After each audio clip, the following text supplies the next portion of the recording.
Okay, back to Pirkei Avos, and we are up to Gimel Yud Daled in the conservative count. And I feel obligated to give the disclaimer. I don't know how many of you saw the episode, but I bad insomnia last night, been up since 2:15. I do not feel like I'm operating at peak mental capacity, so we'll see what happens. If I'm slow and I ask you to repeat things, or if I don't get things, then then feel free to clarify. Okay, Rabbi Dosa ben Harkinas Omer, Shena shel Shacharis, v'yayin shel Tzaharaim, v'sichas hayeladim, v'yeshivas batei chnesios shel amei haaretz, motzin es adam min ha'olam. Anyone want to try translating? Oh, Rabbi Dosa ben Harkinas says, yeah, tomorrow, go ahead. Sleeping in the morning, I think. Yeah. So literally sleep of, let's say morning sleep. Okay. Morning sleep. Okay. Afternoon wine. Afternoon wine. Yeah. Discussion, speech of children, I guess. Yeah. So sikha is a hard word to translate. Because I'd say like dibur would be speech, like generic speech. Sikha has a more specific connotation. Debatable what the connotation is, but any want to take a stab at what the connotation is? Is it like conversations? Okay, so conversation is one of them. Conversation. The other is who asked me about this? Oh, Brooke and Fega asked me about, or Brooke or Fega. I can't remember. There's one Chavrusa chat, and then there's one Brooke and Yeshua chat, and then there's Brooke. I can't remember. I think it was one of them. Sikha also has the connotation of like trivial talk. So let's say chatter. Okay. So let's say children's conversation or chatter. Okay. And yeshivas bate kinesios shel amei haaretz. Sitting in the shuls of amei haaretz. Yeah. Okay. So the version we have is it uses like beit knesset plural, right? So sitting in the shuls of ignoramuses. But the more authoritative version of the Mishnah says yeshivas kinesios shel amei haaretz, and then the Rambam also has yeshivas kinesios. So alternatively, gatherings of amei haaretz. And truth be told, of all the mafarshim that I looked at, none of them say that it means shul, even the ones who like have that as their text. So I'm pretty confident going with like gatherings. Okay, so sitting in the gatherings of ignoramuses, motzin es adam min ha'olam. Take a person out of the world. Yeah, take a person out of this world, out of the world. Okay, there we go. Okay, so the questions are fairly straightforward on this one, I would say. What are they? I thought that was the first question, but what are like these things? Like what are morning sleep, afternoon wine? What are each of these four things? Okay, and I'm not going to break that down into its I'm not going to list all of the particular questions because that would be too long, but let's just verbally break it down. So what sub questions could you ask on Shena shel Shacharis? Like if you had to like break that down into more questions. Yeah, Tamar. Actually, like what time? Okay, yeah. When is Shacharis, right? Well, first of all, I guess, is Shacharis referring to the time of day, which you would think because the second part says Tzaharaim, or is it referring to like Shacharis, the Tefilah? You know, like we usually the usual word. I mean, I don't know about usual, but we have another word for morning, which is boker. You know, So what time is it? If it is even a time, yeah, tomorrow. Just another question on the Shena shel Shacharis. Sure. Yeah.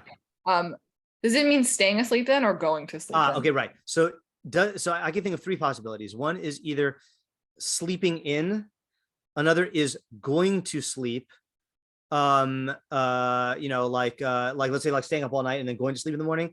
And then a third would be going back to sleep, which I know is a popular thing among the Hanetz crew, especially in the summer months, that they'll wake up and daven Hanetz and they'll go back to sleep, So okay, good. So that takes care of Shena shel Shacharis. Yeah, Ayala. Also, I mean, maybe this is going to be a different question, but what's bad specifically about the morning sleep? Okay, right. Why morning sleep, right? Like, or afternoon naps, okay? I mean, okay, right. So that is, and then similarly, we can ask like, how long is Shein Shachris? In other words, if you hit the snooze button, does that count as Shein Shachris, or are we talking like an hour and a half nap, or hour and a half sleeping in? Okay, so that takes care of the first one. Let's just articulate the questions on Yain Shotzah Ryan. What are the sub questions? Yeah, Lauren. I guess like when is Sohorayim referring to, and like how much wine is it? Okay, wine right. at all? So when is Sohorayim? Sohorayim? How much wine? Is it a certain type of wine? I mean, like, yeah, Tamar.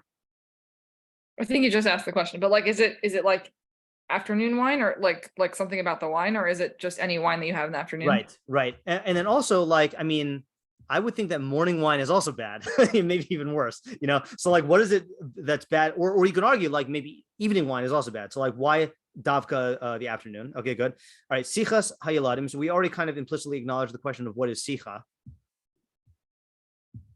Yeah, Vanessa. Why sicha of children? We already have a Mishnah saying like, don't listen to the sicha of the woman. Why? What's the children meaning here? Okay, just to be pedantic and correct you here, we don't have a Mishnah that says don't listen to the sicha when we says it says don't engage excessively in sicha with a woman. Okay, yeah. But yeah. So what is the sicha? Why? What's so bad about sicha of the children? Okay. What else? Yeah, Ayala.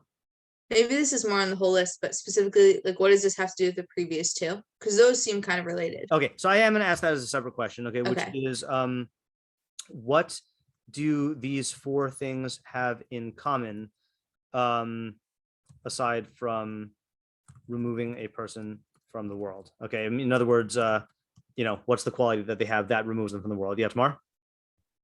Also about sichas hayeladim, I guess like, I guess like, is this a certain type of speech? Like sometimes you have to talk to kids. Okay, right. Yeah. Talking to kids Okay, about right. bad, Right. So in addition to the question of what does sicha mean, like what are the parameters of this sicha being bad, right? Like, should you just, kids should be, what was the old saying in the olden Victorian times? Kids should be seen and not heard, Yeah. Right. Yeah. Right. So like, you shouldn't, you should not talk to kids at all. Yeah. Alex. My question, I forgot for a second of it. Specifically, what does it mean to be taken out of the world in this context? Oh, okay. All right. We will get to that in a second. I'll list that now, but we'll get back. I want to finish going through the four items. What does it mean to be taken out of the world? Okay. Yeah. Back to sichas hayeladim. Any other questions on that? Yeah, Ayala. Yeah. I thought it was saying like conversation which is childish. Is it saying that, or it's saying like talking to children? It is it's ambiguous. It is ambiguous. I did not see anyone who said in the Mefarshim that I read that it means childish conversation, unless it is saying that because you're talking to children. In other words, it seems like everyone that I read said that the facts are you're talking to children, so it's going to be childish, but it's not like childish conversation with adults, but this is going to be another question. In fact, you know what? Let's ask that as a separate question, which is, okay, you could ask this about any list. Is this list exhaustive? Okay, meaning are these the only four things that remove you from the world? If not, why these examples, and what are the parameters of these examples? Okay, back to sichas hayeladim. I think there's another basic question on sichas hayeladim. Alex, is your hand up from the other question? Or you okay? From this one, I was curious how exactly they're categorizing kids. Like, is it specifically everyone under bar mitzvah? Okay, right. So the question is, who are these yeladim, right? How old are they? What is their character? What if it's a yelad who's a Talmid Chacham? Like, should you not converse with them? And also, are these your kids, or are these like randos? And if they're random kids, what are the circumstances? Because I don't know if things were different back then. I mean, we do live in a world that is much more age segregated than it used to be, especially in schools. But maybe I'm naive. I feel like it's hard to imagine people just going up and just like engaging in conversation with kids like as a, I don't know, that's a little weird. Maybe it shouldn't be. Maybe we're the weird society. I don't know. So like, what are the circumstances? Okay, then we got yeshivas kinesios sha'amei haaretz. So what are the questions there? I think it's probably the easiest to spot the questions. Basically on all the terms. Right. What constitutes yeshiva? Yeah, Tamar. Yeah, what counts as the kinesios, I guess. Yeah, what's the kinesia, right? And it's interesting that it says kinesios as opposed to, it doesn't just say like sitting with an amaretz, or like, there's statements in Chazal about like the conduct of Talmidei Chachamim, and they talk about like not having a meal with an amaretz, sitting with in gatherings of Amei Haaretz sounds like a massive group of people, So how many is a kinesia? What is an amaretz in this context? What if you're an amaretz? Is that, should you, not sit with other people like yourself? Yeah, Tamar. Just a further question on the kinesios, I guess. Is this like a location? Like don't go to like a bar, or is okay, it like right. right. Event, So is this a location? In fact, you know what? I'm going to actually list this as a separate question. In the Mishnah that we did about saying how beautiful is this tree, which I gave over as the Sunday shir, we asked the question of like, what are the contemporary applications? I want to make sure that we address what are the contemporary applications of this Mishnah, because I think this is one where if we don't, this is kind of related to the question number 2 about what are the parameters, but if we don't address this, then I feel like we're going to miss the point. Yeah, Vanessa?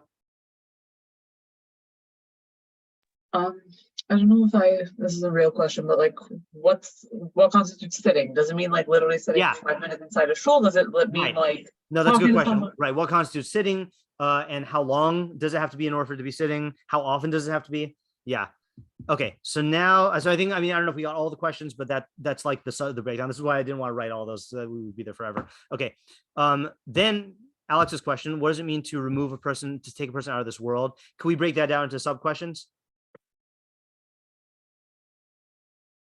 Yeah, Vanessa? Is it physical? Is it spiritual? Okay. Is this so let's break it down like this.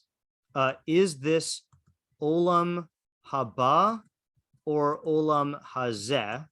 And if it's olam hazeh, is this literal, i.e.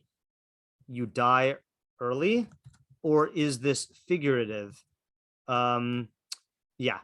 Okay. Good. Yeah, Alex. I'm curious if there are like gradients of being taken out of the world. Oh, that's a great question. Like stack up on each other. Okay. You know what? Actually, I'm going to make these into bullet points here. Yeah. Okay. So is removed from the world a qualitative or a quantitative phenomenon? Okay, i.e., are there degrees? Okay, that's a great question. That question did not come up in my preparation for this. Okay, good. What else? Yeah, Ayala? Also, is it through hashgacha or naturally? Okay, good. Is this a hashgachic punishment or a natural consequence?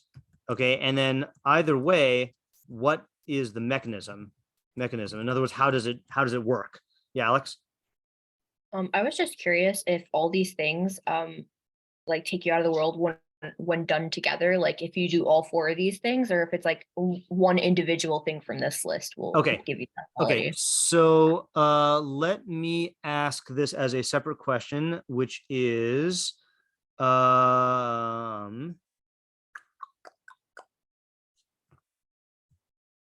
to what extent, or I guess, how exactly does a person have to engage in these things to get this result? Okay, so does it have to be all 4?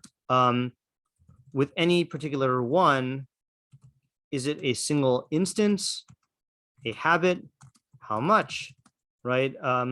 Yeah, so what degree of engagement do you need in order to get that consequence? Yeah, Vanessa? This is a clarified question. By hashgachic punishment, you mean like God punishes you like singles you out and like you did this thing. Yeah. So like, okay. Yeah, That's like fine. Thank you. some sort of intervention or miraculous thing. Yeah. Thank you. Yep. Glad you asked the clarification question. Okay. Any other questions here? Well, there's a usual question, right? Which is, who is the audience?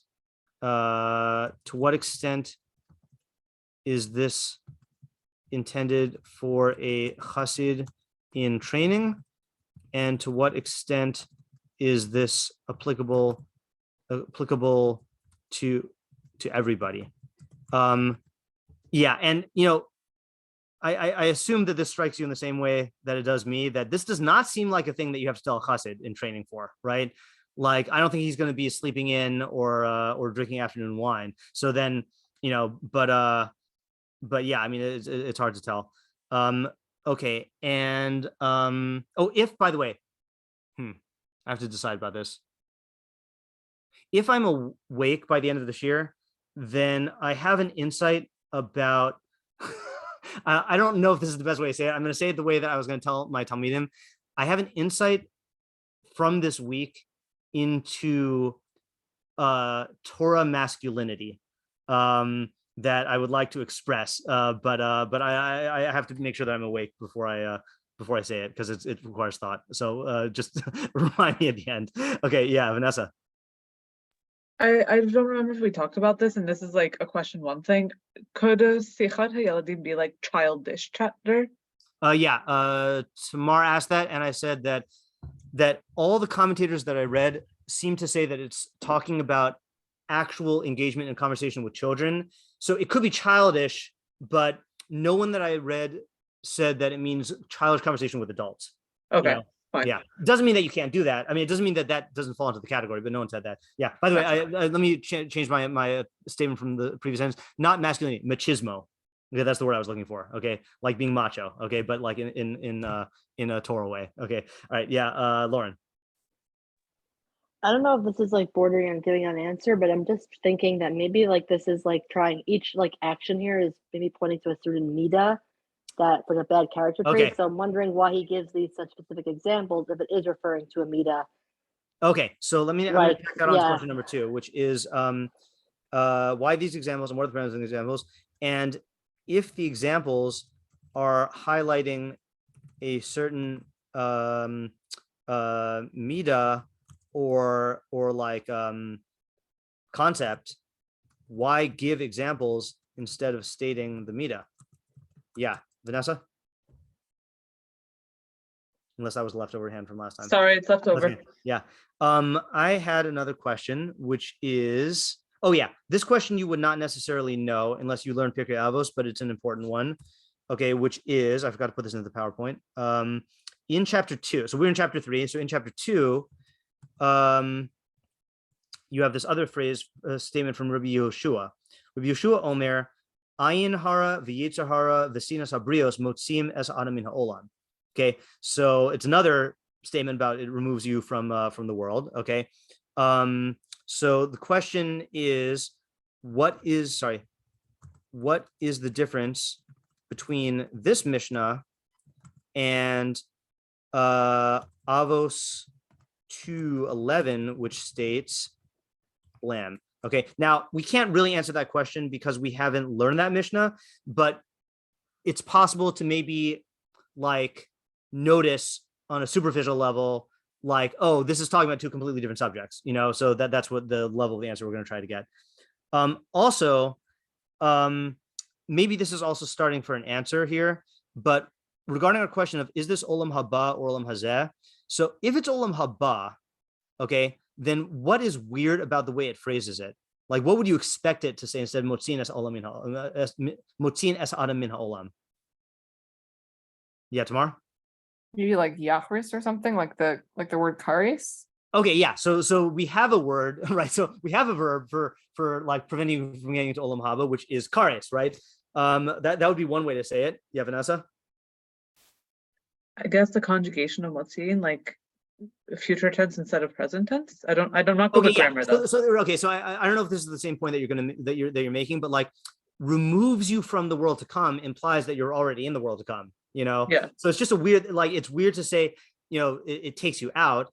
And then we have a phrase. What's the normal phrase if you want to say a list of things and say that these things, like, violation of these things prevents you from getting olam haba?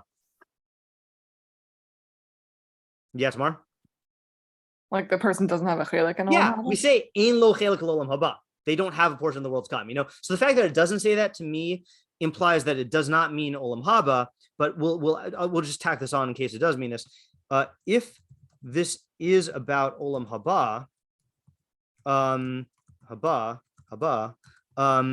why not use one of the stock phrases? Okay, for example, Yukares or ein lo chelek laolam haba,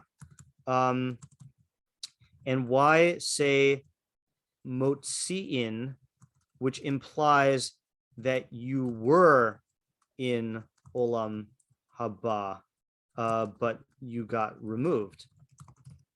Okay. Yeah, Tamar. Just kind of wondering about the last one, the yeshivas bate knesios. Yeah. Does this mean that everyone who's an Am Haaretz, this Mishnah applies to them, that they're having this result? I think that we can class under. Oh, I see what you're saying. Because, okay, I see what you're saying. Meaning, yeah, well, I guess that kind of relates to my question of what if you're an Am Haaretz, Like, it doesn't sound like being an Am Haaretz gets this result, but it sounds like if you're an Am Haaretz and you hang out in congregations of Am Haaretz, then you're going to get this result. At least contingent on question number 2, which is like, how much do you have to engage in this in order to get this result? Yeah. Okay. So here's the difficult thing here. All right. Clearly, the main questions are 5 and 1, and I think 3 and 4. Okay. I mean, arguably the other ones as well, but like the difficult thing is, there's two ways to do this, right? You either start with trying to figure out what is motzin es adam min ha'olam, and then you extrapolate from there to define what the 4 examples are, or you start with the 4 examples and think about them, and then from there arrive at an idea of what motzin es adam min ha'olam is. So the difficulty is, I want to make sure we don't get bogged down in like talking the whole night about defining what each of these 4 things is. So let's keep our eye on the ball, on the big picture. And when we do the Mefarshim, they're going to take us through like what these things are. But I really want to focus on number 4 and 5, really. Let's do that. Okay. Like if you can't explain all the particular things or answer all the sub questions, that's fine. I really want to answer 4 and 5. So let's take our let me do what we usually do, which is I will copy and paste these things into the chat. I just moved them. And then we'll take our thinking minute, and then we'll share approaches. And then we got a lot. I don't know why I wrote in the thing that like the Mefarshim don't help that much. We have way more Mefarshim than I usually have. So I don't know what I was thinking. So yeah. Okay. So let's take our thinking minute and think.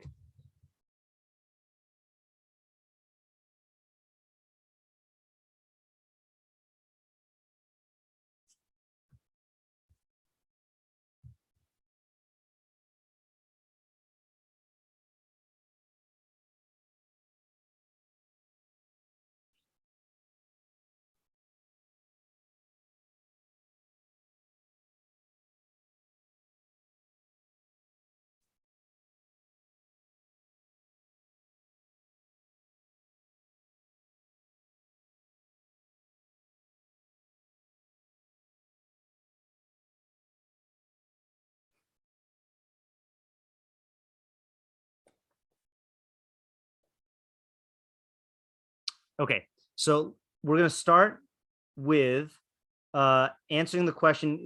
Please lead with a question of with your answer to the question, what is it talking about? Like, what does it mean it removes you from the world? And then you can say whatever you want about the other stuff. Okay, but I want to try to center on that. Okay, go ahead, Alex. So I was conceptualizing it as being taken out of like this world here, because Okay. our purpose here is to like build chokhmah and like like kind of exercise your intellect and stuff like that. Yeah. So all of these categories are things that kind of take you away from doing that. Okay. That's how I've been. Okay. That's a good approach. All right. You have anything else you want to add, or is that the main step? Because that's a solid step. Okay. All right. Let's okay, good. So let's table that. Okay. And we'll come back to that. Yeah, Shira. I had a similar approach, but maybe like aside from specific like intellectual pursuits, like more the Mishlei approach of like practical, like what's in your best interest, like as an individual, but also for the claw. Okay. All of those examples. Okay, so I think that the first approach that we're going to look at, which is the Rambam and Rבינו Bachya, is more in line with what your approach is than with what Alex's is. But we'll see. It's not. there's a weird overlap between your two approaches. Okay, but I think that's good, and it does make sense.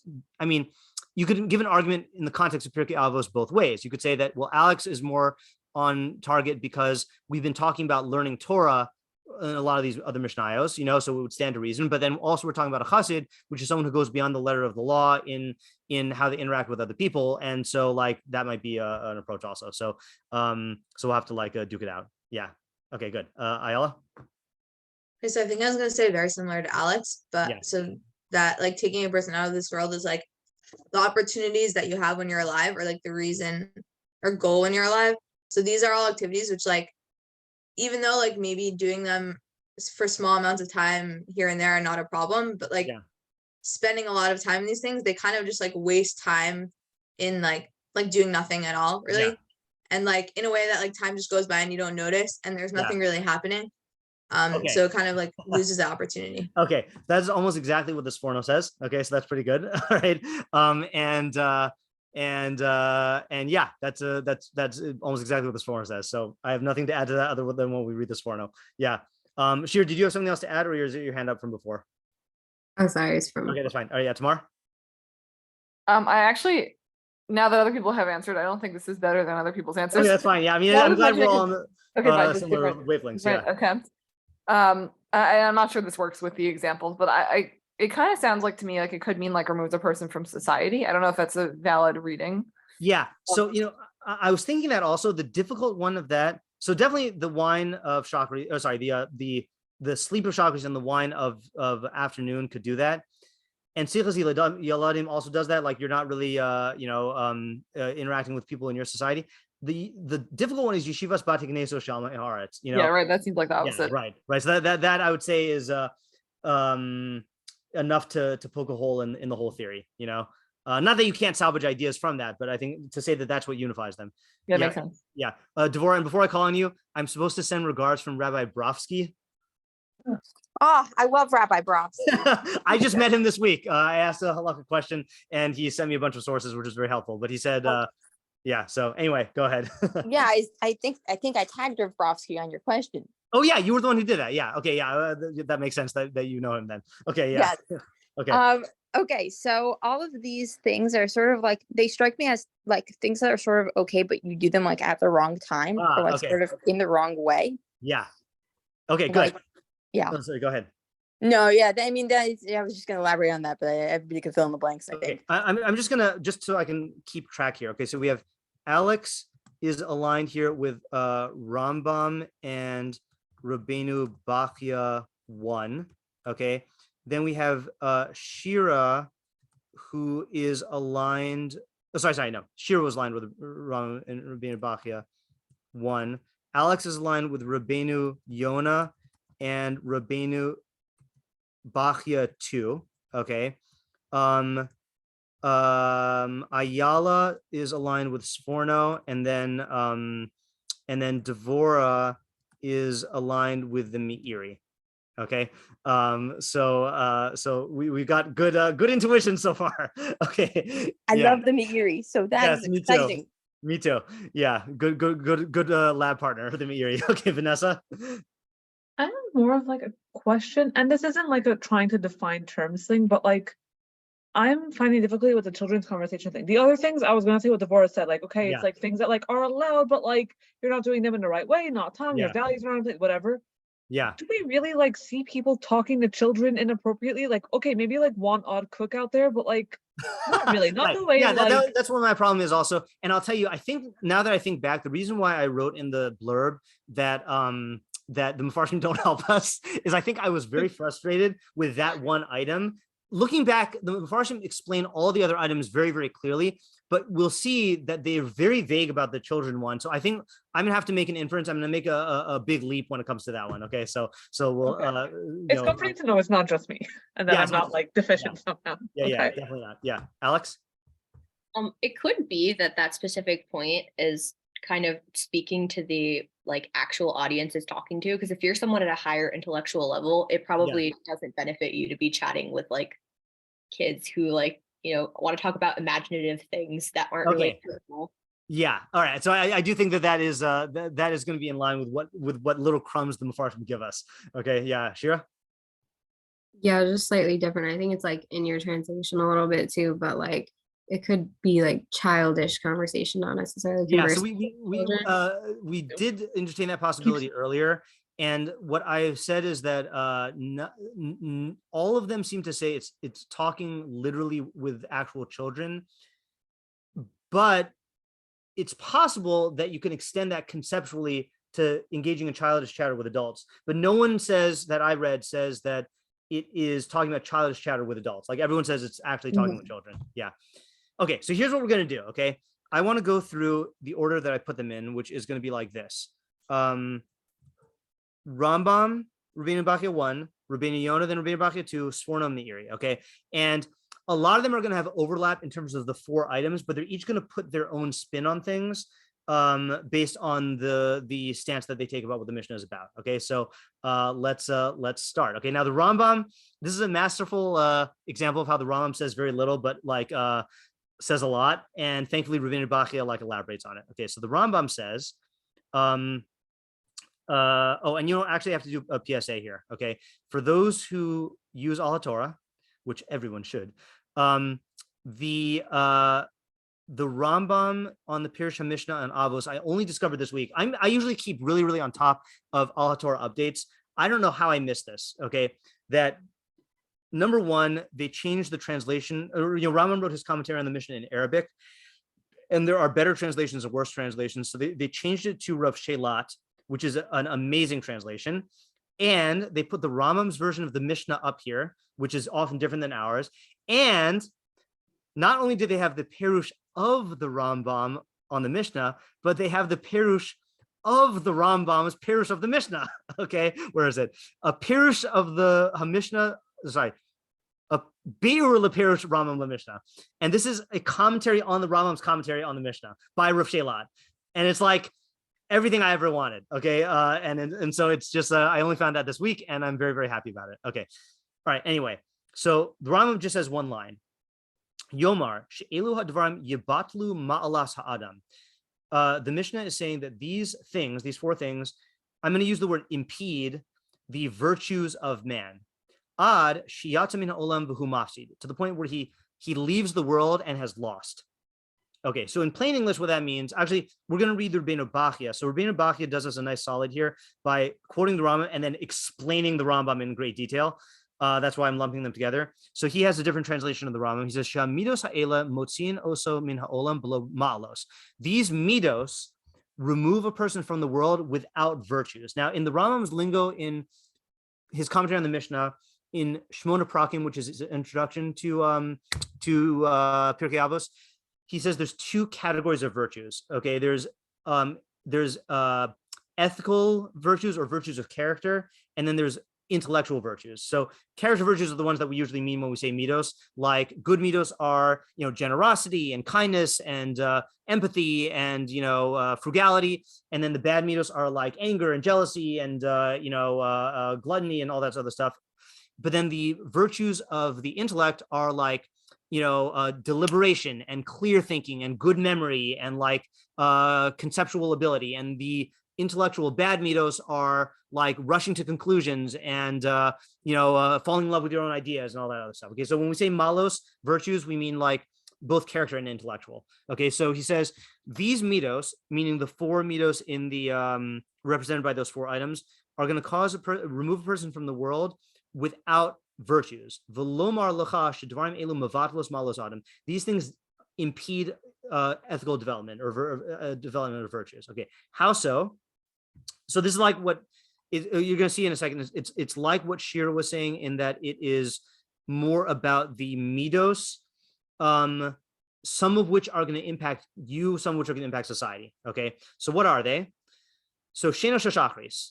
Okay, lefi shehashena mi midas ha'atzla, because sleeping is one of the traits of laziness. Now let's see if we can do a test on my my Shalhevet students. Anyone remember the Sadigon's definition of laziness in Mishlei?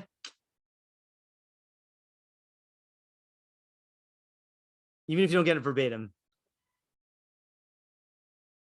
Something about avoiding immediate pain and trying to get immediate pleasure at the expense of like long-term benefits. Okay. Something. Okay, very good. So wait, can I try this? Yeah, was go it ahead. the compulsive need to avoid immediate pain and conflict? Yeah, it was. And you were the first class who ever learned it, I think, Devora, because you were the first class to learn Mishlei with me. Yeah, wow, that's amazing. Okay, very good. So by the way, Ayala, in your definition, you were combining. Sadigon says that the two fundamental midos are atzla and tava. Atzla is the compulsive need to avoid immediate pain and conflict, even at the expense of immediate pleasure. And then tava is the compulsion towards immediate pleasure, even if it involves immediate pain. Like, it's a question of like what wins out, you know? Okay, so just for those who, this is the first time you're hearing the definition, just take a moment to absorb that for a second, because I think most people would define laziness as having to do with a lack of drive or lack of motivation or lack of energy. But Mishlei defines laziness as the inability to avoid immediate, to tolerate, the inability to tolerate immediate pain and conflict. I hope I said that the first time. So the remedy to laziness is, so really laziness is a form of foolishness, and the remedy is chachma, which is either showing you that there are going to be more painful consequences if you avoid the immediate pain and conflict, or you're going to be missing out on long-term benefits. Okay, so sleep is one of the midos of laziness. Okay, so if you define laziness this way, then why is sleep the midah of laziness? I mean, there's multiple answers, but what would you say? Yeah, Tamar? It's like avoiding stuff.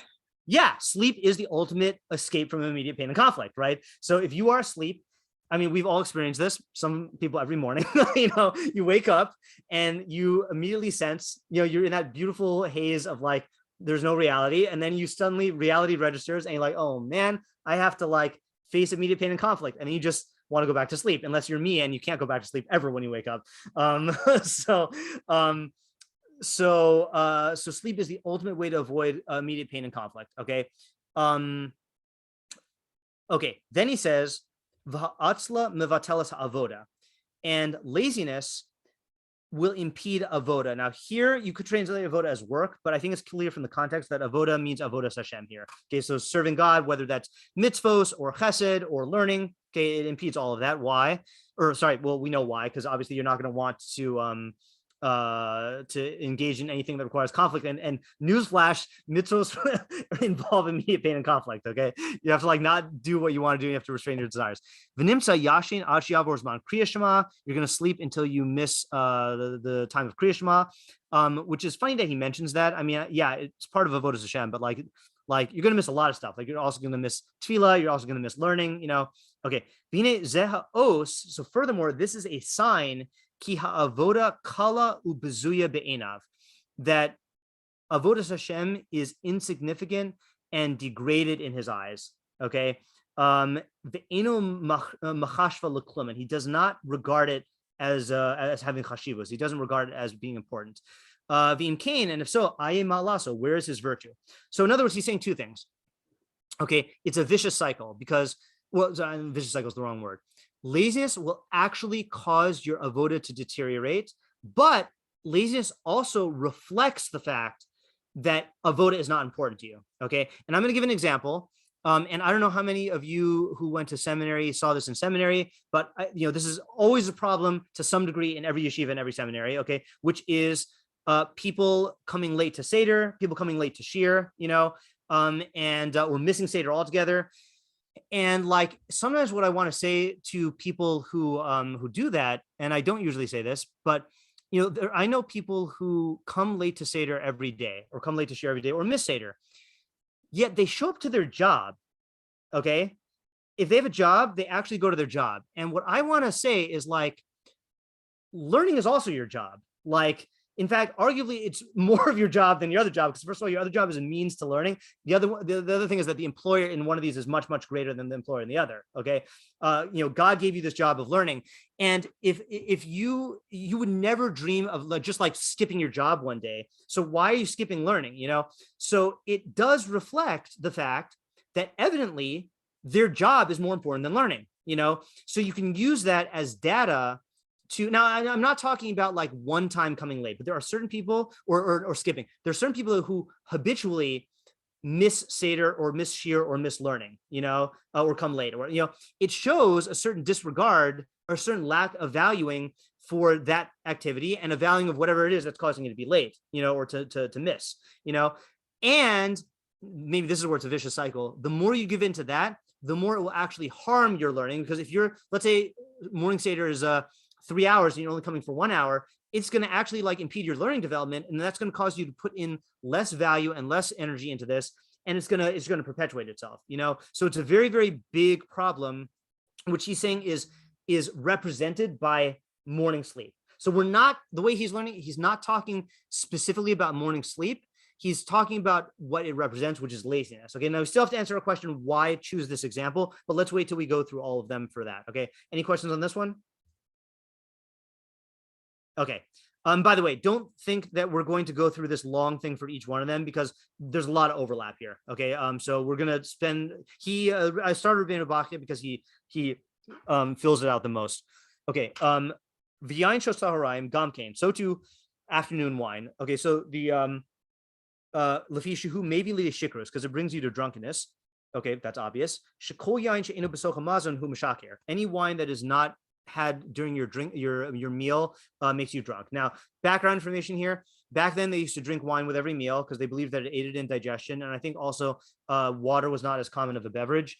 And they did not drink if anyone says, I've gotten drunk while eating a meal, yeah, that's because you're drinking like a lot of wine. They would not drink a lot of wine at their meals. So that's why we say that drinking wine at the meal doesn't make you drunk. Then he says, that's going to impede all of your virtues. Okay, so I don't think we need to explain why habitual drunkenness at afternoon time is going to be bad for your midos. Okay, I think that's like pretty clear. Furthermore,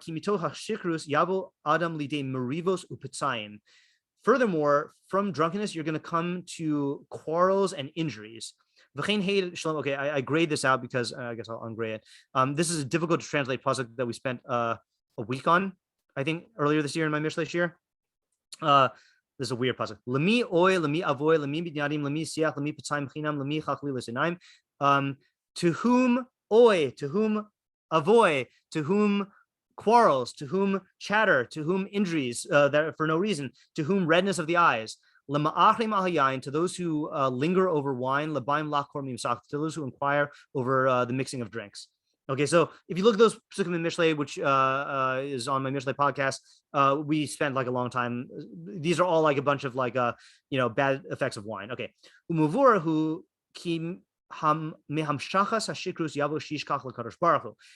from being drawn after drunkenness, you're going to come to forget God. Okay, now you might say, well, what do you mean you're going to forget God? All right. So it doesn't mean forget God. What it means is Hushakasuv. This is where it's written. V'haya kinor v'nevel tof v'chalil v'yayin mishtehem v'espol Hashem lo yabitus. This is in Yeshayahu 5:12.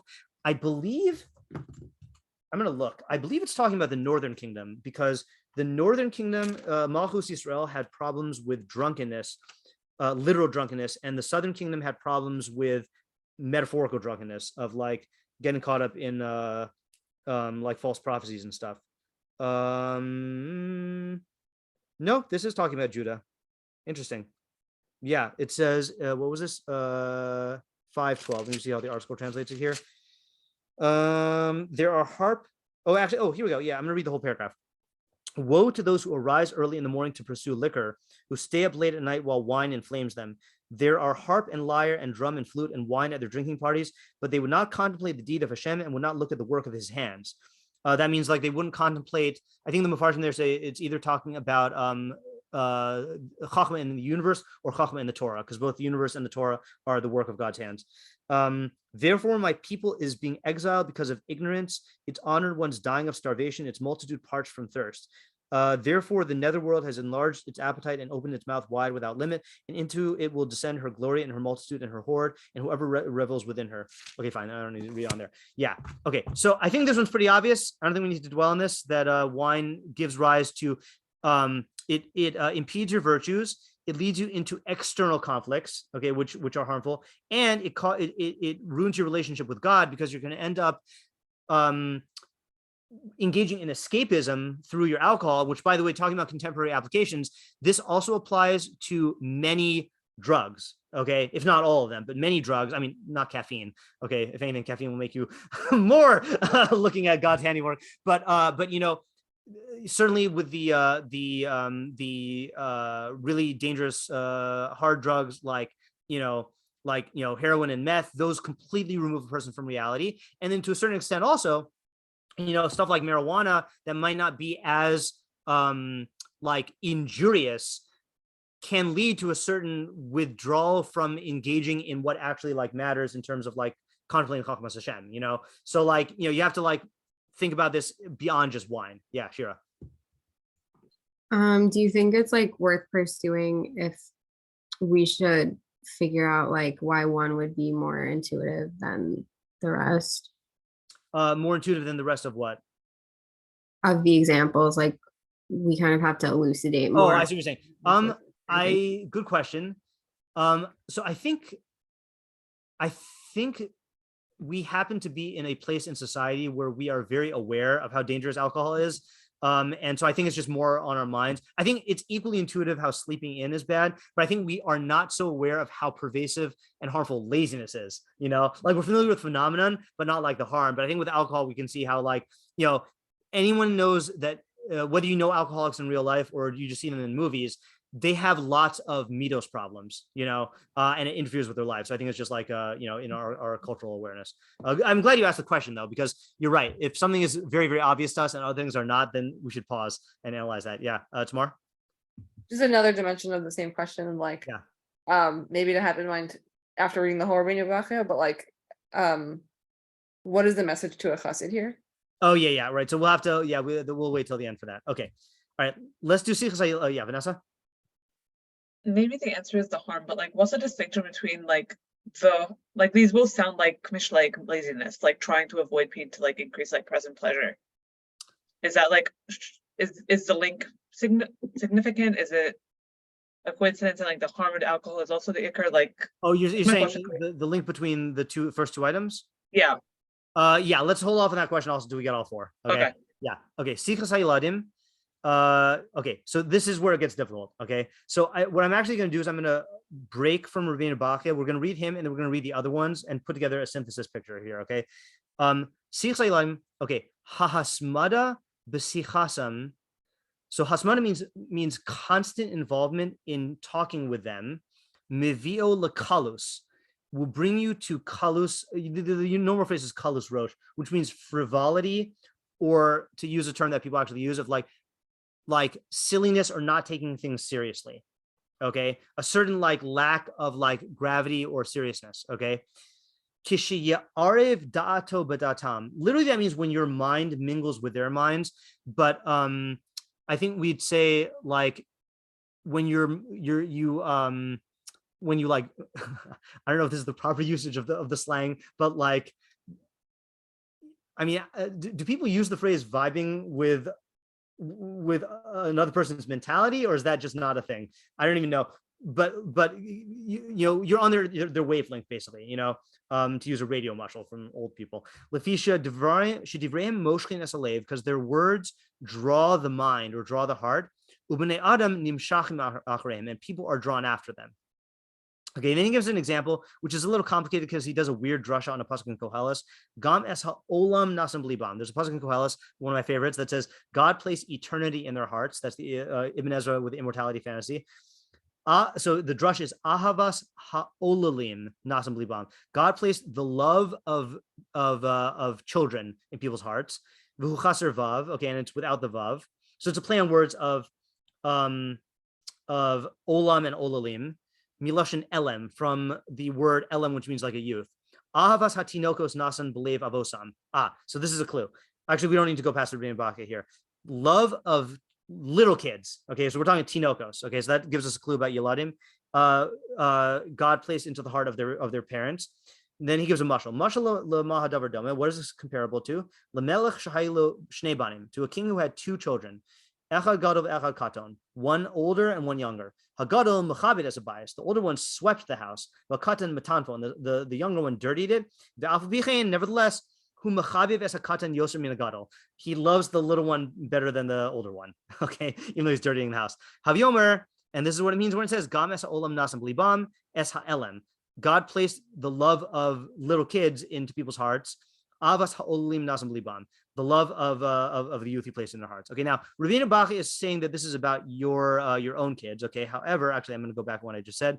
Rבינו Yona says, "Also hashiashua Moshe as libos bnei Adam aide ahavasam es hanaarim limses haTorah misbateles." Okay, Rבינו Yona is talking about Torah, but he's saying this entertainment draws the hearts of people to the love of youth. Okay, Meiri does not explain it. Rashbat says, "Shihi areva alav." It's sweet to him. Kamo she'amru b'midrash chazis b'pasuk pashatiti es kutanti al shenas atzeres shihi. Oh, sorry, that's Shena Shachris. I'm reading the wrong one. Sigos Yaladim.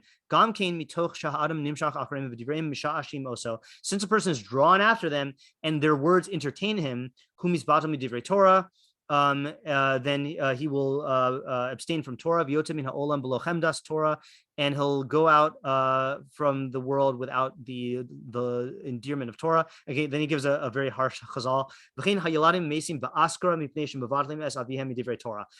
Little children die of askara is either croup or it is diphtheria. Epilepsy. Because they are mavatal their parents from learning. Okay, that one needs to be explained.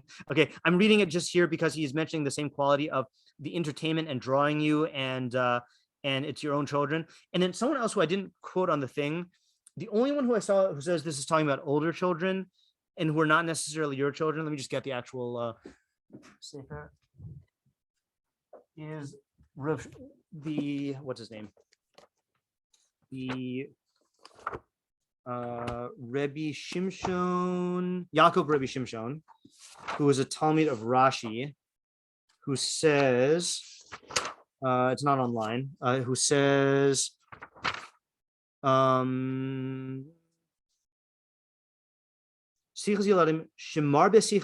he says, Mar b'sicha al ha'yeladim, but it's unclear whether that was what he wrote. So he says, you talk excessively about kids, but then there's a footnote on the al that says im. It's supposed to be im, okay? But then he says bachurim hayoshim bebate manginasan, youths who sit and party.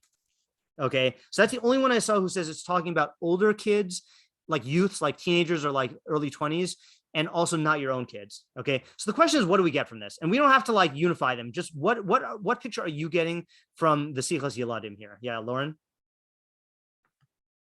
Well, I'm kind of like maybe asking for clarification with Slash. I think I have an example in my head, and I don't know if this is like what they're saying, but sure. I guess I'm curious if it's just like talking to kids in general, or if it's like talking to kids at their level and what they're like involved in. Because like what I'm thinking of is that like I one time had this with my daughter that she was talking with whatever family member and like she was like saying bathroom words.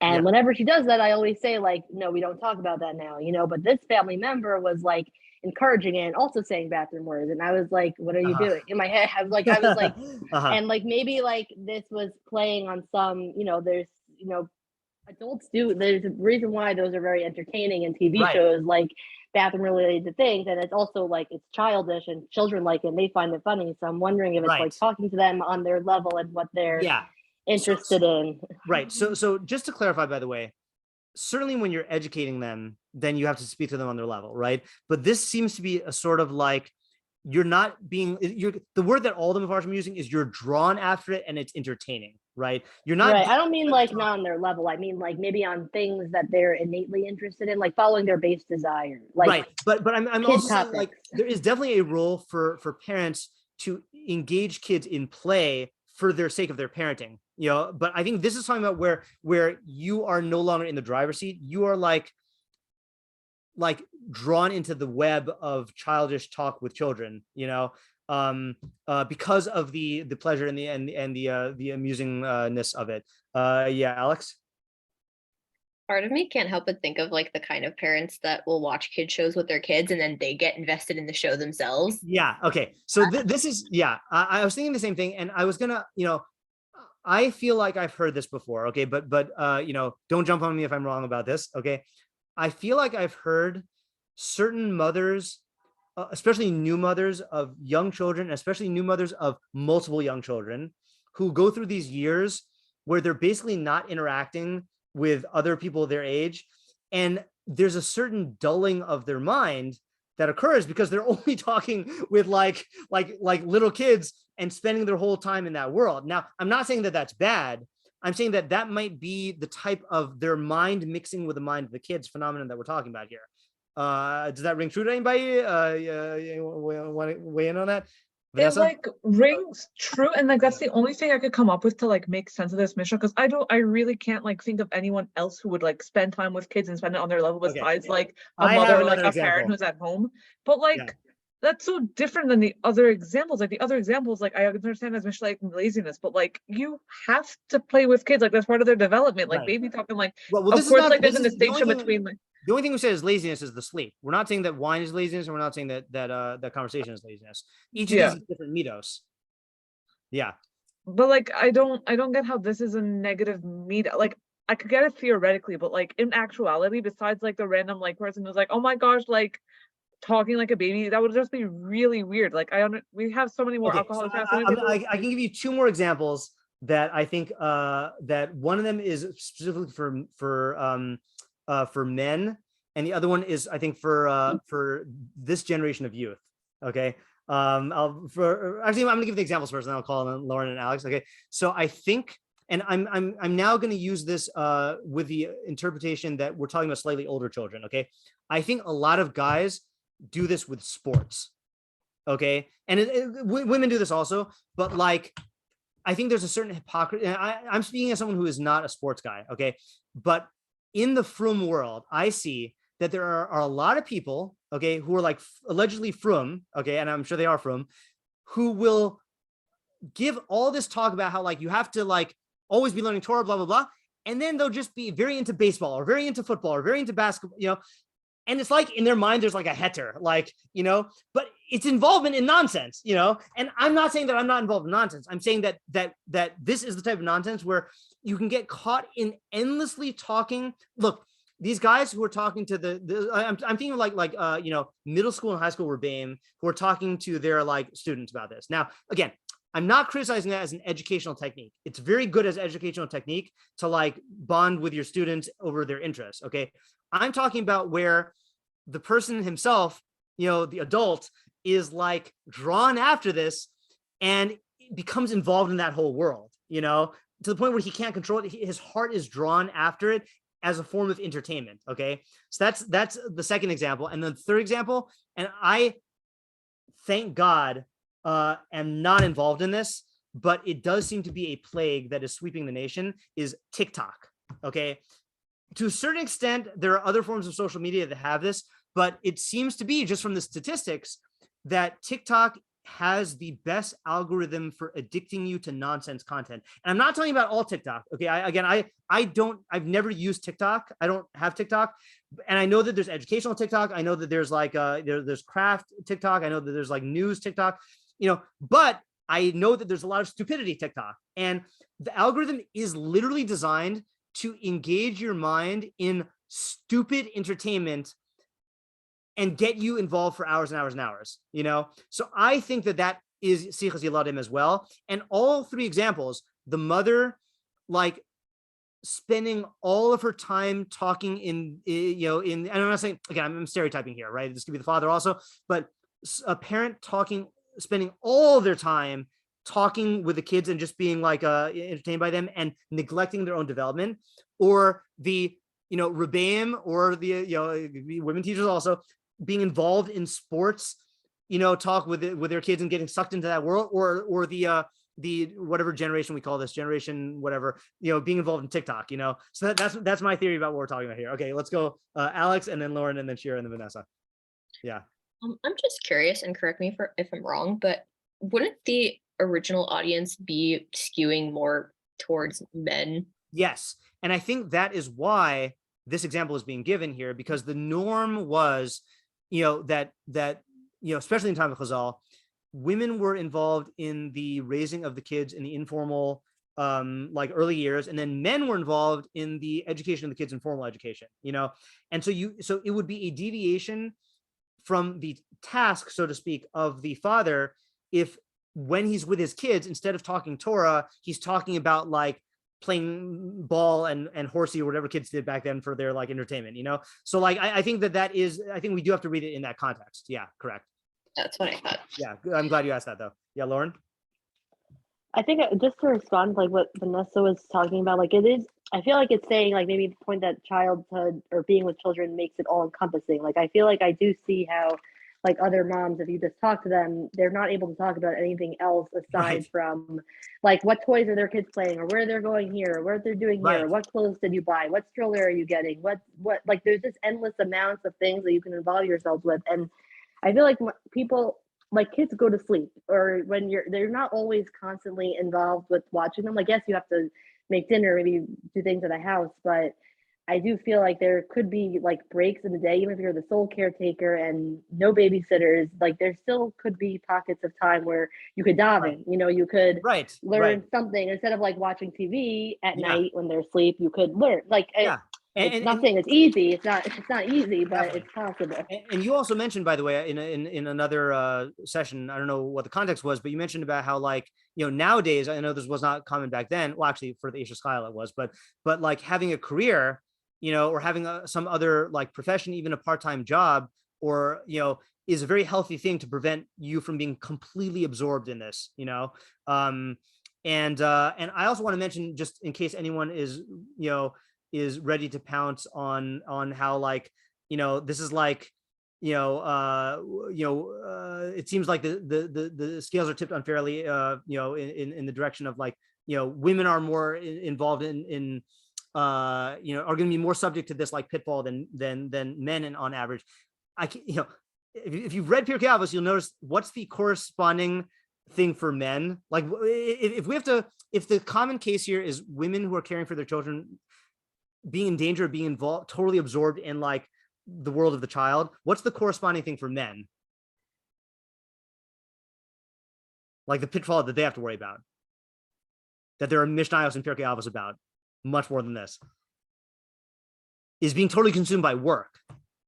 Okay, by work and by prestige and by kavod, and that's the danger for men, and that is just as much of a danger now as it was back then, which is that men get so involved in their careers or in their jobs that they do not make time for Torah, and then the Torah falls by the wayside. So I don't know, and why is it not talking about that here? Because there are many other Mishnayos that talk about that. That's the simple answer. Okay, Shira. Yeah, just another example that came to mind was like people who are very involved in like celebrity gossip culture. Yeah, that's a great example. Yeah.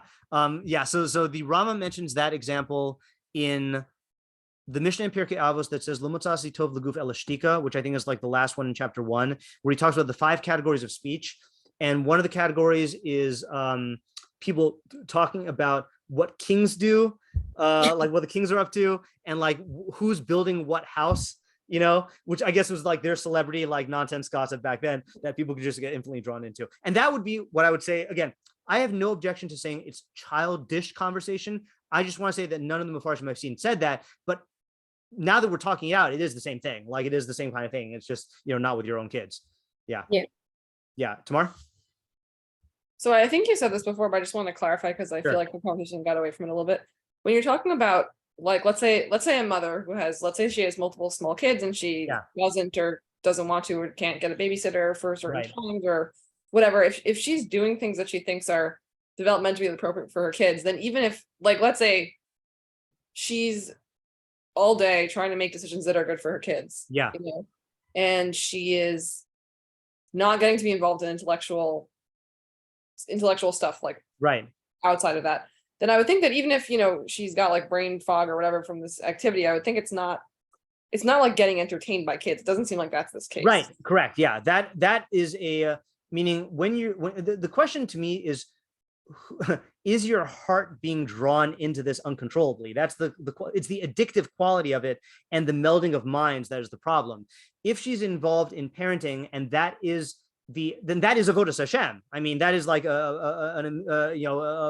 arguably more important because it's more foundational than other forms of avodas Hashem. But if she is just like goo goo gagaing and like with her kid all day and like and her mind starts to deteriorate in that direction, that's what this is talking about. Yeah. Ayala. Okay. I guess, can you pause the recording for a minute? Yeah. Lauren.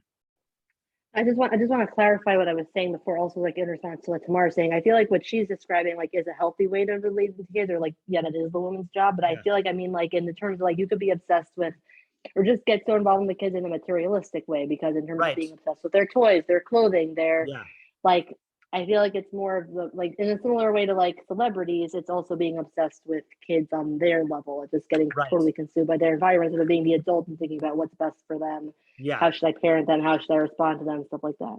Definitely. Yeah. And by the way, it is very hard. We are operating based on like very scant knowledge about, I don't know what parenting was like back then. Like, I don't know, what, I mean, a lot of things were very different. They weaned kids at a much later age. They sent kids to school at a much later age, like at 5 or 6 instead of like, like 3 or 4 or 2 or 3. I don't know whatever. And also the scenario was different in terms of, now most people live just, in, husband, wife, and kids.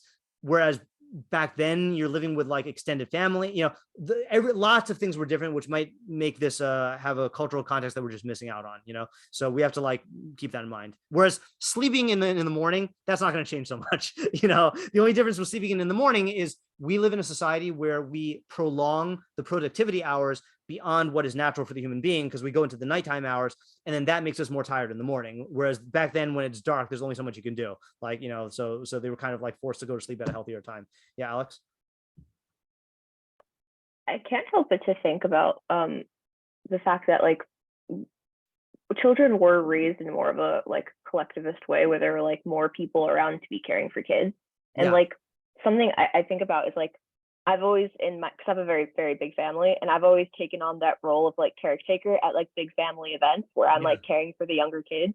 And like, I enjoy it, but like part of me does lose out on adult conversation, even though I'm like caring for kids.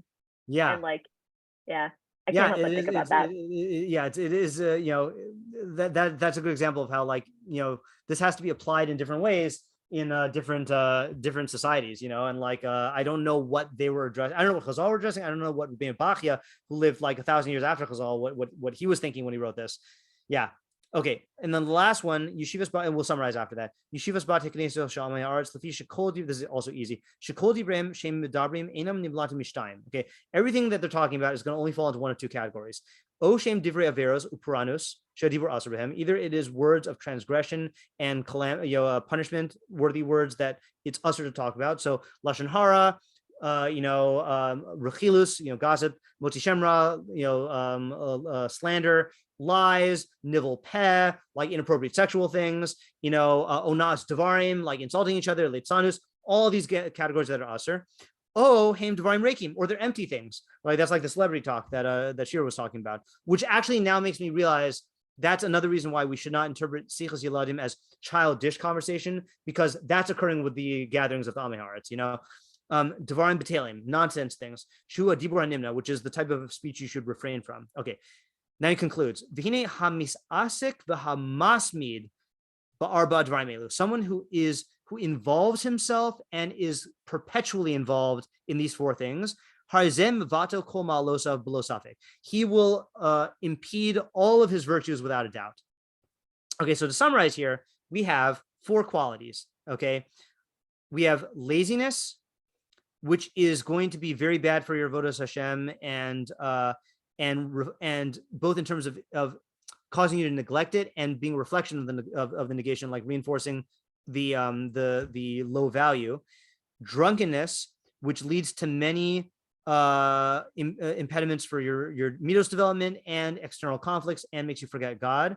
Sichas Yeladim, which brings you to kalus, which is not regarding anything seriously and getting onto the level of the kid and being drawn into just entertainment. And then sitting with Amei Haaretz, which is that they are either engaging in words of avera or words of emptiness. And these things will, if you are constantly involved in these things, not a one-time deal, and not even maybe like, look, if you go to a to a bar with Amei Haaretz and you get drunk and then sleep in the next morning and spend the time talking to your kids once a month, then that's also not going to like remove you from the world. It's someone who makes this into a habit that is going to accumulate and grow, and the bad midos will snowball, and that's going to lead to you leaving the world without virtues. Tomorrow. Is he saying that the effect comes from doing constantly all of them, or no? I think any one of these. Okay. Yeah, I think he means when he says Brian Devar Elu, I don't think he means all of them together. I think he means any one of them will have this bad effect. Will have each of these bad effects that he outlined. Now, I think we can answer a question maybe. Why? So clearly these are not. These are 4 examples, right? In other words, there are ways to indulge in laziness other than sleeping. There are ways to be involved in kalus rosh without talking to kids. You could be watching TV or TikTok, like we said. So why do you think that the Mishnah gives these 4 examples? Why not just state the midah? Why not just say laziness, drunkenness, kalus rosh, and emptiness? Remove a person from the world. Yeah, Ayala? I think it's more emotionally powerful to hear the specific examples.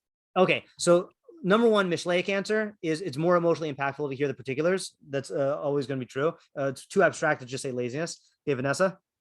I think like using laziness as an example, it's a lot easier to be like, no, I'm not lazy. I work 8 hours a day and I go to shiur like 10 hours a day. Like I'm so productive. But like if your like value is still like to hit the snooze button and to like enjoy the sleep over anything else, it's about your priorities, right? So I think it like highlights that in a. Okay, that's good. So these are salient examples that are the litmus test of like you might say that you value learning, but if you go and you hang out with Amei Haaretz and just talk about celebrities all day, do you value learning? Or if you say that you value your afternoons and then you just spend the whole time drinking, so like these are like kind of like litmus test things. Yeah, Shira?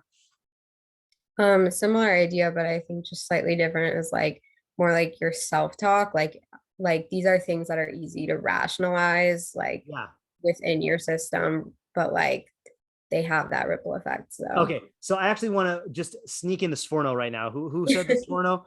Ayala, I think.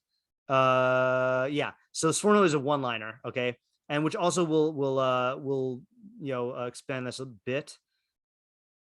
So the Motinas Alam in Olam Monimus Adam Mehasi Chaya Olam. Okay, this is a beautiful Sforno.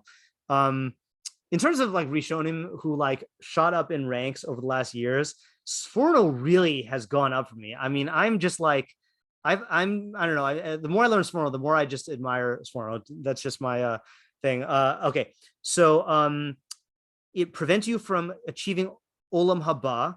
V'gam kein mehasi chaya hasha. It also prevents you from Olam Hazeh. And if you think about what we just said, sleeping in, getting drunk in the afternoon, spending all your time with kids, and then being involved in like these like senseless discussions with Amei Haaretz, it removes you from actually like living and like living a mindful, meaningful life in this world, But then he says like this: V'zeh l'rov ma shenimshach mehem mi'ibud hazman bilti sheyargish ha'adam bo.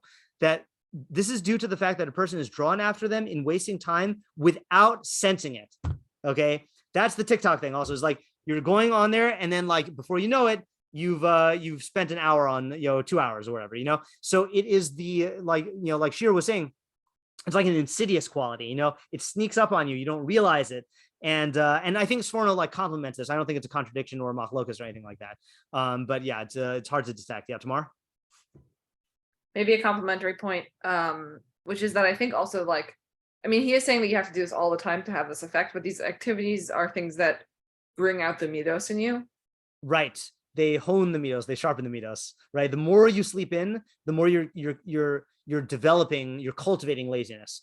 Yeah. That is that relates to the point I want to make after share. Okay. Yeah. Just reminding me. Okay. Okay. Yeah. So I think that takes care of Rambam and Rambam Baki. And I think what I want to do actually is just really quickly go through the other two ideas, because it's not, really, there's two things. There's the main idea of each one, and then there's how they understand the four particulars. So we got the four particulars, okay? So what's Rביnu Yona's idea, though? So he says, here's his main idea. He says, Motinas alam min olam, ki alma nivra ha'adam ach lasok b'Torah. What is a person created for other than to be involved in Torah? Which again, involvement in Torah does not just mean like sitting with the Gemara, right? Involvement in Torah means learning Torah, doing mitzvos, cultivating Torah values, studying science, being involved in knowledge of reality, being involved in knowledge of the whole Torah enterprise. Okay, so we're not just talking about like Gemara, all right? B'hi orach yamim ushnos chaim. It is the length of your days and years of your life. V'im lokeahu devarim ke'ela. If he takes things like these, lama lo chaim, what is his life for? V'roi l'tardo minon. It's proper to cast him out of the world. Ki hevel hu v'hevel yamav. He is hevel and his days are hevel. Okay, hevel again is like a nothingness. V'achar shechaya kamashanim misasik be'asik lelo hoil bito Torah. Once he's lived for many years, involved in an involvement that has no benefit and is not involved in Torah, alma yosifu lo yamim. Why should he get more days? Mashal melech shenasan mea kesef la'avdo. This could be compared to a king who gives his servant $100. V'hishlich liyam, and his servant throws it into the ocean. V'chozer mimenu, and then goes back. Sorry, chozer ubikash mimenu acher, and then goes back and asks for more money. Hello, roish lo yitain lo yoser. Is it really proper to give him more money? Kach mish eno osek b'Torah. So too, someone who is not involved in Torah. Okay. Now, do you get a different vibe from Rביnu Yona than from Rambam and Rambam Baki there? And if so, can you articulate what the vibe is? Yeah, Tamar? I feel like he's saying if someone does these four things and they don't deserve to live. Exactly. That's the thing, right? So he's saying they don't deserve to live. This is more of an existential value statement. Rambam is saying you're going to go through life undeveloped. Okay. Now, implicitly in the Rambam's thing, then there is this message that the only time to develop your midos is now, and you want to live a life where you have good midos. But Rביnu is saying the only reason you were given life in the first place is to be involved in what makes a human, which is being involved in knowledge and Torah and perfection and development and all that stuff. And if you just waste your time with all these four things, then you're not doing that. So why should God give you any more life? And that's like, do I got to bust it out? Hold on, I'll bust it out here. For those who haven't read it or haven't read it in a while, Seneca's on the Shortness of Life. This is not the version that he says it so well. I'll just read this one. Why do we complain of nature? She has shown herself kindly. Life, if you know how to use it, is long. But one man is possessed by an avarice, a greed that is insatiable. Another by a toilsome devotion to tasks that are useless. One man is besotted with wine. Another paralyzed by sloth. There's two out of the four. One man is exhausted by an ambition that always hangs upon the decision of others. Another, driven on by the greed of the traitor, is led over all lands and all seas by hope of gain. Some are tormented by a passion for war and are always either bent upon inflicting danger upon others, or concerned about their own. Some there are who are worn out by voluntary servitude and a thankless attendance upon the great. Many are kept busy in the pursuit of other men's fortunes or in complaining of their own. Many, following no fixed aim, shifting and inconsistent and dissatisfied, are plunged by their fickleness into plans that are ever new. Some have no fixed principle by which to direct their course, but fate takes them unawares while they loll and yawn. So does surely it happen that I cannot doubt the truth of the utterance which the greatest of poets delivered with all the seeming of an oracle. The part of life we really live is small. For all of the rest of existence is not life, but merely time. Okay, I can't start reading this because I'm just gonna read the whole thing. Okay, it's so good. Yeah, all right, but that's the type of thing that he means. Is like God gave you enough of a life, enough time, And if you are not using it, why is he giving you this much? So if you were to die young, you can't complain if you're not using your life well, and someone who is living their life fully, that's all you can do. Like that is, you are living according to what you were designed to live as. And, whether you live, 98 years or 18 years, like you're living your full life. So that's like Rביnu Yona's angle. Yeah. Ayala? Just I randomly think about this with Tefilah HaMesim of like coming back to life and like the desire or like want for that. I'm like, okay, like if I'm not living my life now, then I'm definitely not going to get more time after that. Right. That just to connect that to the previous year about Tefilah HaMesim, we said that the majority of opinions hold that only the tzaddikim will come back for Tefilah HaMesim. And we said, who is a tzaddik in that context? So the Rambam said that the Rishayin don't deserve to come back because even during their life, they weren't living. So if you're not using your life for what it was made for now, then why are you going to come back? Why is God going to give you another life? Yeah, Shira?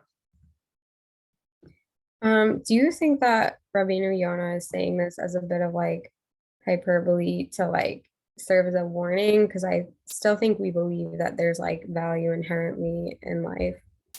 So it's an interesting question. Okay, whether we believe there's value inherently in life. No, in other words, no, I'll tell you, because we believe that there's value in life in the sense that, okay, well, let's put it this way. There's value in all life, human, animal, and plant life, because that is a creation of God, okay? But hopefully you want to have value as a human, not just as like an animal, right? Because like existing, like...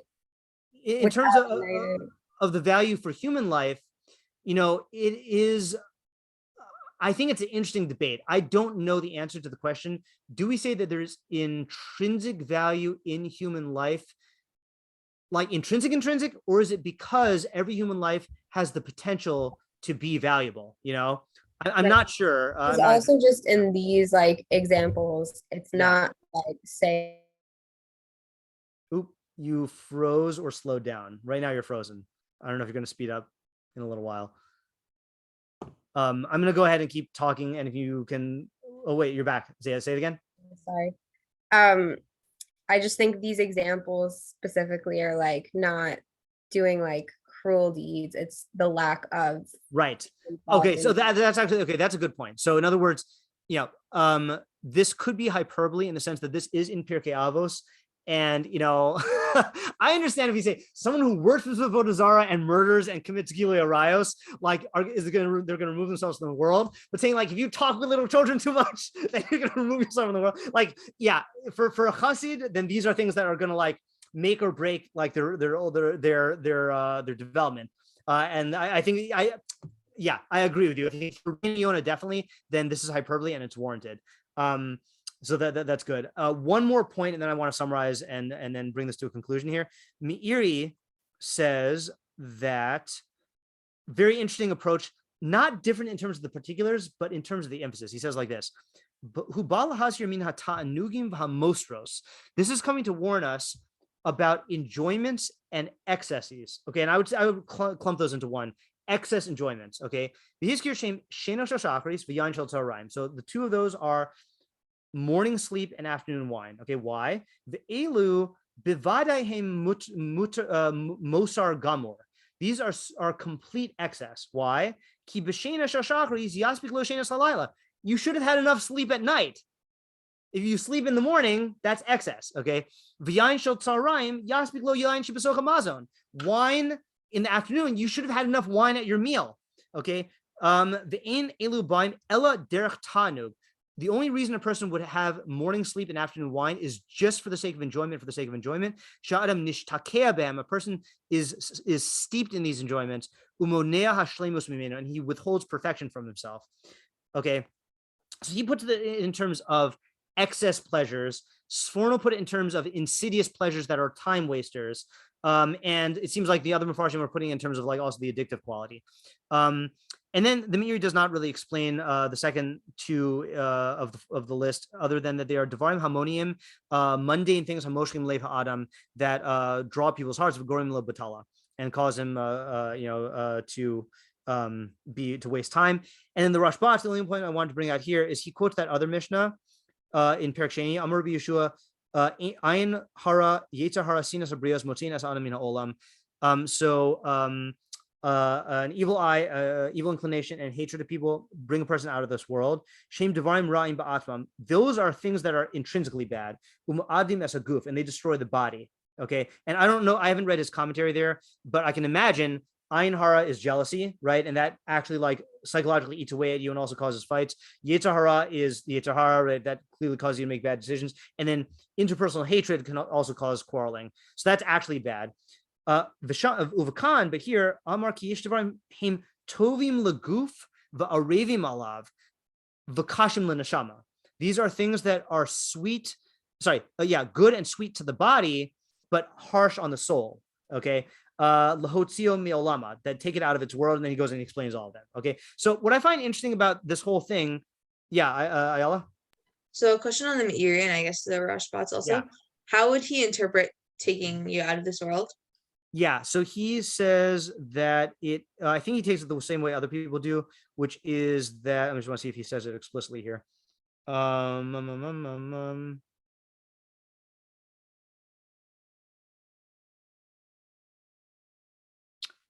They interfere with your avodas Hashem. That seems to be what he says. What he says it is, and I guess that it ruins your olam haba, because it's motzina esadam min ha'olam haba. But let me answer the question I asked about the why does it not say ein lo chelik olam haba here? Because this is a different kind of losing your olam haba. There's two types of losing your olam haba that I'm familiar with. One is if you deny a fundamental principle, like you think God is physical, or you think the Torah is min shemayim. There you are actually like, according to the Rambam at least, you're attaching your soul to a false idea that therefore your soul won't have existence, to go into olam haba, however that works. The other one is kares, which is you do an action that is emblematic of a fundamental idea. You do a transgression is emblematic of a denial of a fundamental idea. Those you actually lose your chelik in olam haba. These diminish your portion in olam haba, but you don't lose it. I don't think you can lose olam haba from any of this. It's just that you're wasting valuable olam haba accumulation time, or opportunities. So I think that's why it's different. Okay, so let's see if we can just summarize our answers to these questions. Okay, all right. What are each of these four things? Okay, so we said I like Rubin Rabachia. The best is that Shein Shachris is an activity that is emblematic of laziness, which interferes with your avodas Hashem and your development of midos, but also reflects the lack of importance, and that is a vicious cycle. Afternoon wine is drunkenness, which not only removes you from whatever productivity that you're going to use in the afternoon, but also exposes you to all these other vices and problems and fights and causes you to neglect God. Sichas Yeladim is something that leads to kalus rosh, to frivolity, and to not taking things seriously, and to bring your mind down to the level of a child, or to being involved in like empty things, that are just a waste of time. And then Yeshiva Bate Knesset Shalomei Aretz is a bad social environment that is either full of conversation that's avera or just waste of time, but you're reinforcing that with your social environment. So all these four things. So is this list exclusive? No, it's not. Actually, we have to answer this four. What are these four things that have in common? So according to Sforno, they are insidious time wasters, that you waste your time without realizing it. According to the Rashbats, they're sweet to the body but harsh to the soul. According to the Meiri, at least the first two are excess pleasures. The second two he didn't really comment on. And according to the Revina Bachia, these are just like four things that are really bad midos traps, that are common to get involved in. Is this list exhaustive? No, I can probably think of many things that are bad midos, but it's giving these examples either because, like Ayala said, that they are more emotionally resonant, or that they are, like Vanessa was saying, that in self-talk, these are the things to watch out for, like the litmus test, or like she was saying with the Sforno, or like that I was thinking in an atomic habits framework, if you, let's say you are lazy, what should you work on? Start with how you wake up in the morning. Let's say you waste your afternoons, like with drinking. So then cut the wine, like these types of things, even if these are not exhaustive, they give you a concrete action to work on instead of working on an abstract meta, which is very hard. So it's showing you a derech, I think, to work on these. Yes, Mar? when you're saying for Rבינו Bachya for this question for what they all have in common, I think you could say that he says that they're like bad midos, bad practices that are specifically things that sabotage all your other midos or a lot of. Oh, that's good. Yeah, that's a good way to put it. They sabotage all your other midos. Yeah, or lead to down paths of many bad midos. Yeah, that's a good way to say it. What does it mean to be taken out of the world? So according to the Rambam and Rבינו Bachya and the Rashbats, really, it is that it prevents you from developing midos, which will give you existence in Olam Haba. Sforno adds it also takes you out of Olam Hazeh. And Rבינו Yona is saying that your life is existentially worthless. You know, like as Socrates would say, your existence is equal to your non-existence. You know, if you're not doing which is like human to do. Is this a hashgachic punishment or a natural consequence? According to the way we've learned it, then this is really a natural consequence. There are those who want to learn Rבינו Yona as when he says like it's roi that you're taken out of the world. Rבינו Bachya learns Rבינו Yona to mean it's ze al derech onesh, that God will punish you for this. He'll take away your life. But I think the way we learned it is also smooth. Is it qualitative or quantitative? Definitely quantitative. You could do this in various degrees. We said Olam Hazeh and Olam Haba. 6. What are the contemporary applications? We talked about that, right? Especially with the Sichas Iladim. Well, Shnei Shachris is going to be normal. I would also again add that you know nowadays there are so many more things that prevent us from having good sleeps, and so the way to deal with it, you really have to diagnose it properly. Like, are you going to sleep too late? You know, are you having screen time that's interfering with the quality of your sleep? You know, are you eating too late? You know, are you working too late? Are you not, you know, in the proper frame of mind? Diagnosing it and solving it is much harder. But like, you know, second one with wine, we said other types of drugs, other types of mind-numbing time wasters. You know, like I think someone who just watches TV for hours on end every day would be in that category, you know, of just like removing themselves from the world to be involved in an escape. We mentioned the examples of TikTok and sports and celebrities, and then Yeshiva of Batei Knesset Yerushalayim Haaretz is I think true in every generation. Who's the audience? Yeah. So I really do think that the audience is for the average person. It is very difficult to see why this is for the chassid in training, unless you're going to say what Shira said, which is that it is hyperbole. Like for the average person, look, the average person is probably not going to be using their time for Torah anyway, you know, but for the person who's on track to become a chassid, you must, like an Olympic athlete, avoid things like this at all costs. Like just cut it out of your habit, out of your routine, you know. And what is the difference between this Mishnah and the other Mishnah? The other Mishnah, according to Rashbats, is intrinsically bad things. Here are things that are good for the body, but bad for the soul. So I think we answered our questions. Okay. That was a nice practical ideas there. And, you know, it's so funny, the flavor, I don't know if you've gotten this also. Sometimes we have a Thursday night shir and each of the Mefarshim is like a completely different idea. And sometimes it's like they're almost on the same page, but each one's like emphasizing a different thing, you know. It's just, I don't know, it's just an interesting phenomenon, the different kinds of different interpretations. I'm not making a point there, just observing. Yeah, Tamar? Just wanted to remind you if you're awake enough for it. Yes. Okay. Any other questions on the Mishnah before we stop this year and I say my other point? I just wanted to say that I feel like it would be interesting to explore the concept of Naziros within this framework. Ooh, yeah, that would be interesting. You mean with the wine thing, especially? Yeah. Yeah, that is interesting. Interesting thing, right? I guess you know it's interesting. Yeah, that is very okay. That's a very interesting thing. Yeah. Okay. Very good. Evidently, it's a very interesting point. Yeah. Lauren.